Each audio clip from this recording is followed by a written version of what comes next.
Alright guys, the 2024 Fly Racing gear line dropped today like it does this time every summer. And besides the new colorways, the big talk of the town is this new Fly Formula S helmet. This thing has some technology that I'm not sure I've seen in helmets before. I'm not aware if it even exists. Let's talk about it. So apparently this helmet has some sensors in it. 3 sensors to be exact, that constantly evaluate data during use and can auto-detect a crash event. So if you crash, the Fly Smart app will contact your emergency contacts and nearby riders that are in some kind of network.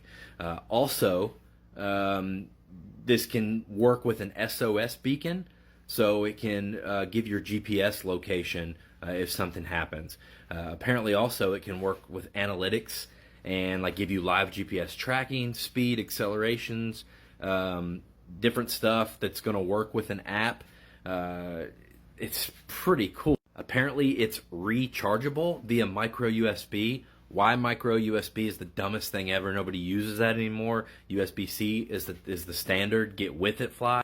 But you can actually get up to 60 days of battery life because it's got automatic sleep, rise, wake functions and all that. So it's not something you have to be like super anxious about charging like your phone or something. It's going to have a Bluetooth 5.0 connection to the app and integrated LED lights to tell you the status and flash red if a crash happens. Now, as far as the safety aspects of the helmet physically, it's a 12K carbon fiber shell, super lightweight, superior penetration resistance, gotta love that.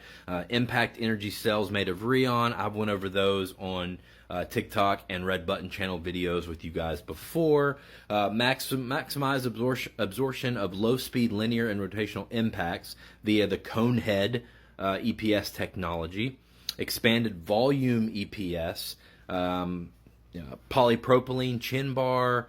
Clavicle shell relief zone with EPS and EPP, custom molded rubber trim with integrated nose guard, comfort liner with the quick release cheek pads that we all know so well, washable, moisture wicking, and antimicrobial material, just the same as we've had for years on these helmets. Weight comes in at 1,290 grams, which is like 2.8 pounds, which is still, even with all these added features, crazy light. Now, I will be getting one of these helmets in, and I will do a more dedicated review video on the Red Button channel, which I will post over here as well, to give you guys more details about all of these features when I get one of these in hand.